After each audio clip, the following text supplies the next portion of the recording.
7 passos para você fazer uma primeira viagem internacional com tranquilidade. Como se programar para a sua primeira viagem internacional. Meu nome é Matheus Castelão, sou comissário de voo e eu faço vídeos para facilitar a sua viagem. Passo 1, antes da compra da passagem. Ou caso você já tenha comprado, fique atento a essas informações. Antes da compra da sua passagem, ou caso você já tenha, é importante você verificar a questão da validade do seu documento para a sua viagem. Ou seja, brasileiros podem voar em países que fazem parte do Mercosul somente utilizando o RG.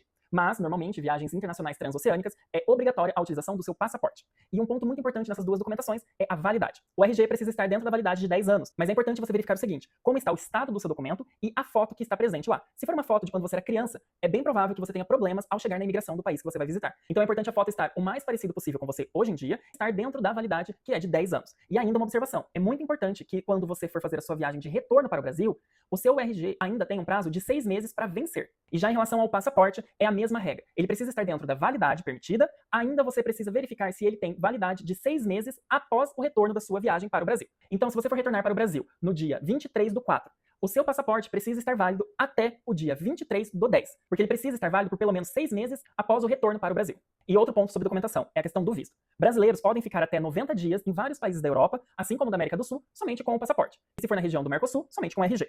Agora, destinos como Estados Unidos, México, Egito, eles exigem um visto. Então, antes de comprar a sua passagem, verifique a questão do visto do país. Entre sempre no site do consulado daquele país para verificar se tem exigência de algum visto. Na Europa está sendo implementado a questão de uma autorização online, mas ainda não está 100% válido. Então, quanto à Europa, neste momento, não é necessário. Mas sempre que for programar uma viagem internacional, verifique se o país que você vai visitar exige algum tipo de visto ou autorização eletrônica.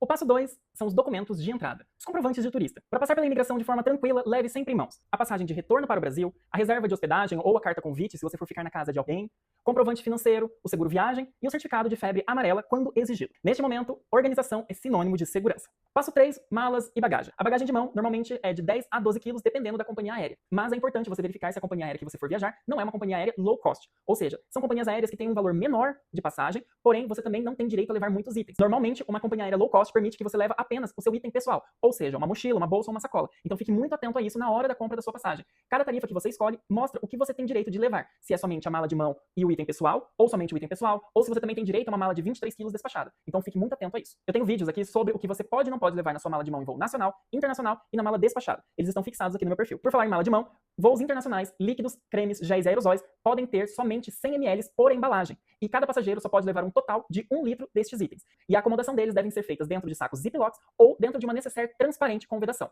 Nos vídeos que eu falo sobre o que pode e não pode na mala de mão, eu conto exatamente tudo isso e mostro detalhe por detalhe. A bagagem despachada, se você tiver na sua franquia de passagem aérea a permissão de levar uma mala despachada, normalmente ela é de até 23 quilos. Se você passar dessa quantidade, existe um custo extra. Sempre é importante você verificar as medidas e pesos de cada item, seja da mala de mão, do item pessoal ou da mala despachada pela companhia aérea. Cada companhia aérea determina um tamanho e peso para estes itens. Então, verifique sempre essa informação no site da companhia aérea que você vai voar. O passo 4 é o check-in e o dia do seu voo. O check-in, ele pode ser feito de forma online, no aplicativo ou no site da companhia aérea. Ele normalmente fica liberado de 24 a 72 horas antes do seu voo.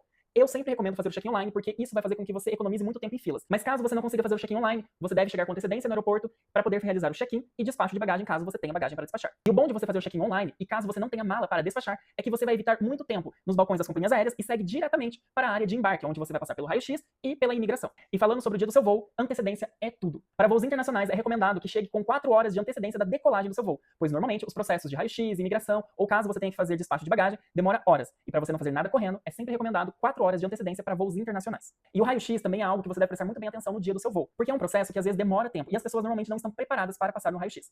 Então a dica é, quando você estiver na fila para passar no raio-x, já retire relógios, pulseiras muito grandes, brincos grandes, colares grandes, cinto, e coloque tudo dentro da sua mochila, assim como seu celular, carteira, chaves, tudo acomode dentro da sua mochila. O único item que você deve retirar da sua mochila é o seu notebook, caso você esteja levando ele. É obrigatório você acomodar o notebook na bandeja que é disponibilizada na hora de passar no raio-x. E um detalhe também, os líquidos que estão dentro do saco Ziploc ou dentro da necessaire transparente, também é recomendado acomodar eles na bandeja, para que tenha um processo mais rápido de visualização na hora da inspeção. E após o processo de raio-x e imigração, você deve procurar o seu portão de embarque. Mesmo que você esteja no aeroporto com muita antecedência, verifique nas telas de informações que possuem nos aeroportos qual será o seu portão de embarque. Ele normalmente aparece cerca de 2 horas antes do seu voo para voos internacionais, porque o embarque do voo internacional começa cerca de 1 hora antes da decolagem. Não confie no portão de embarque que está no seu cartão físico ou digital, porque ele pode sofrer alterações. Então é sempre importante você verificar nas telas de informações e pelo menos já se identificar para que lado fica o seu portão de embarque e ficar o mais próximo possível dele. O passo 5 é o seu embarque. O embarque ele é feito por seções que estão descritas no seu cartão de embarque. Ou seja, você pode ser grupo 1, grupo 2, grupo 3, grupo 4. É sempre direcionado os grupos, para não ter necessidade de formar filas antes do seu grupo ser chamado. Na hora do seu embarque, você precisa estar em mãos do seu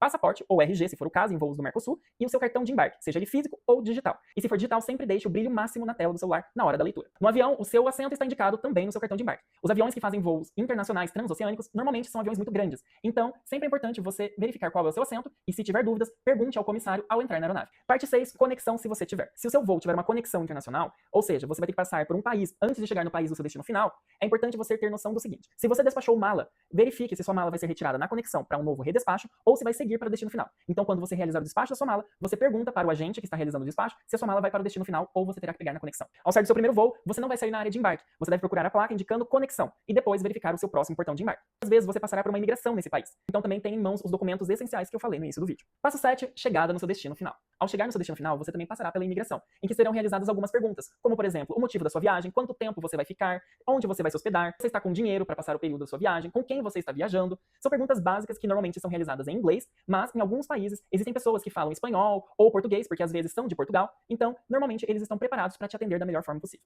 Salve esse vídeo para consultar antes da sua próxima viagem internacional ou a sua primeira viagem internacional e compartilhe esse vídeo também com aquela pessoa que vai viajar com você pela primeira vez ou para alguém que você sabe que está indo fazer a sua primeira viagem internacional e tem algumas dúvidas. E me siga para mais dicas, porque eu sempre posto atualizações e dicas e informações que vão facilitar a sua viagem.